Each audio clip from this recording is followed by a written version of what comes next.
बस साथ रख जो शुद्ध है। शुद्ध प्लस सिल्वर पान मसाला, सबकी जुबान पर। हमारा एक सेगमेंट है लिरिक्स का पोस्टमार्टम। मैं आपके गानों के कुछ लिरिक्स बोलूँगी, आप मुझे उनके बारे में बताना कि आपने क्या सोच के लिखा या उसका क्या मतलब है। जी। ठीक है। तो पहला गाना है, तुझे याद कर लिया है आयत की तरह, कायम तू हो गई है रिवायत की तरह। तो उसके पीछे का क्या थॉट प्रोसेस था, क्या मतलब था? देखिए, ये गाना एक ऐसा गाना है जो मैंने फिल्म के लिए नहीं लिखा, ये मैंने पहले लिखा हुआ था मेरे पास।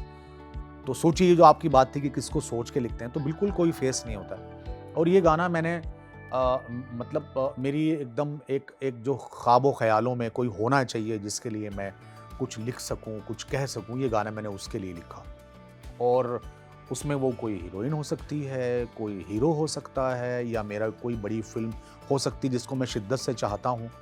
तो उसके लिए मैंने ये मेरे पैशन के लिए गाना लिखा। और ये देखिए, लोग और ये ख़ास बात होती है एक क्रिएशन की कि लोग उसे अपने अपने पॉइंट ऑफ व्यू से देखते हैं, तो बड़ी खुशी होती है उस वक्त। इसमें लोग कई चीज़, बहुत से लोगों ने इसमें कोई लड़की ढूंढ ली होगी, बहुत से लोगों ने इसमें कुछ कोई एक्टर ढूंढा होगा, बहुत से लोगों ने कुछ और चीज़ ढूंढी होगी, लेकिन मेरी कुछ ऐसी चीज़ थी जिसको मैं भी नहीं जानता। सच्चाई यही है कि जब हम जो कुछ लिखने बैठते हैं, क्रिएशन करते हैं, तो हमको खुद पता नहीं होता कि हम किसके बारे में सोच रहे हैं। हाँ, कोई होता है लेकिन वो बहुत धुंधला होता है, साफ नहीं होता। और फिर वो धीरे धीरे लोग अपने अपने पॉइंट ऑफ व्यू से उसकी तस्वीर बनाते हैं और वो होता है। तो इसकी तो यही थी कहानी। तो दूसरा है, खली बली हो गया है दिल। मतलब कैसे हो गया दिल खली बली? देखिए, वो बिल्कुल एक सिचुएशनल गाना है। और वो जब सर ने बताया था कि ऐसे ऐसे वो एक बादशाह है और वो एकदम किसी को पाने की कोशिश में, और किसी से उसे इतना लगाव या प्यार या जिद हो गई है कि वो उसमें सब भूल रहा है। तो ये इनका मतलब वही खली बली कहते हैं, मतलब खली बली है। वैसे मैंने इसको खली बली कर दिया था कि मतलब भाई सब ये मेरे आगे पीछे से जो ये अंतरी मंत्री संतरी और मेरा जो ये राजपाट है, ये सब हटाओ मेरे आगे से। मैं खली बली हो गया हूँ और मैं किसी के प्यार में हूँ। तो वो उसका मतलब तो एक वो हैपनिंग एक चीज़ थी। और वो लेकिन मेरे साथ कभी ज़िंदगी में इतनी बड़ी हैपनिंग हुई नहीं, लेकिन फिर भी वो फिल्म के हिसाब से हमने सिचुएशनल वो लिखा। और लोगों ने उसमें भी कई सारी चीज़ें लोगों ने की। वो उसमें एक लाइन है, कलबैया कैस वल्ला, तो उसके लिए लोगों ने वो गैस वैस उसमें जोड़ा, वो काफ़ी चीज़ें हुई थी। खैर, जो इसके साथ भी हो रही है, एक बार देख लीजिए, वो मुंबई की जो ट्रैफिक पुलिस है, उन्होंने अपना स्लोगन भी बनाया था अपने वॉल पे।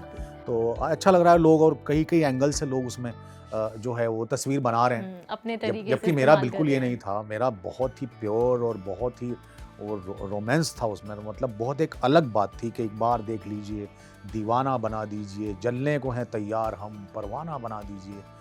तो वो लेकिन अच्छा है कि लोग अपने अपने पॉइंट ऑफ व्यू से देख रहे हैं। देखिए, हमारे रिलीज़ के बाद चीज़ हमारी नहीं रह जाती, वो लोगों की होती है, तो लोग उसमें अपने हिसाब से कर सकते हैं। तो अगला गाना है, बिनते दिल मिसरिया में। इसका क्या मतलब है? देखिए, इसका मतलब है बिनते दिल मिसरिया। बिनते दिल कहते हैं दिल की बेटी को, और मिस्र मतलब मिसरिया मतलब इजिप्ट, जो पहले उसका नाम मिस्र था। जैसे मैं मुजफ्फरनगर से हूँ तो लोग मुजफ्फरनगरी कह देते हैं।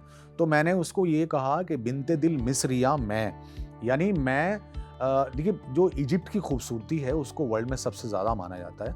तो वो कैरेक्टर था, वो ये कह रहा है कि मैं इजिप्ट की खूबसूरती हूँ। और इंसान की पूरी बॉडी में एक सबसे खूबसूरत पार्ट उसका हार्ट होता है जी।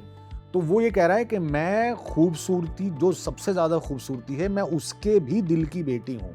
तो मैं कितनी खूबसूरत हूँ, मैं कितनी ज़रूरी हूँ। तो ये जो तुम दूसरी लड़कियों के साथ, वो एक्चुअली उसके साथ उसका बहुत ज़्यादा लगाव था खिलजी के साथ, तो वो जो तुम इनके साथ जा रहे हो, ये कुछ भी नहीं है। आप मेरी तरफ देखें, मुझे देखें, इस तरफ ना जाएं, आप इस तरफ आएं। तो इसका मतलब ये था। आखिरी गाना है हमारा, एक दिल है एक जान है, दोनों तुझ पे कुर्बान है। मतलब अगर दोनों कुर्बान कर देगा, वो बंदा कैसे जिएगा? मतलब क्या सोच के लिखा? देखिए, कुर्बान जो लोग होते हैं और या जो किसी चीज़ को कुर्बान करते हैं, उनमें वो कुर्बानी के बाद जो एक पावर आती है, वही काफ़ी होती है जीने के लिए। क्योंकि ये बहुत एक जज्बे के साथ कोई कुर्बानी दी जाती है, ऐसे कोई नहीं देता। तो वो जो जज्बा होता है ना, वो काफ़ी है। और दूसरा उसमें यही था कि हमने चीज़ें गिनवाई है कि एक दिल है, एक जान है, दोनों तुझ पे कुर्बान है, एक मैं हूँ, एक ईमान है, ये भी तुझ पे कुर्बान है, एक रुतबा है, एक शान है, ऐसा ऐसा करके। और ये एक मतलब यूँ कह लीजिए कि ये एक ख़यालों की दुनिया है, और बिल्कुल जान और दिल दोनों चीज़ चली जाएंगी तो इंसान एक मिनट भी ज़िंदा नहीं रहेगा। लेकिन हम किसी को कह तो सकते हैं कि हमने तुम पे ये कुर्बान कर दिया, और सारी चीज़ें आपके एक्सप्रेस करने से ही होती हैं। आज हम यहाँ बैठ के बात कर रहे हैं और लोग सुन रहे हैं, तो हम कुछ बोल रहे हैं, कुछ बता रहे हैं, इसीलिए लोग सुन भी रहे हैं। तो बोलना बहुत ज़रूरी है।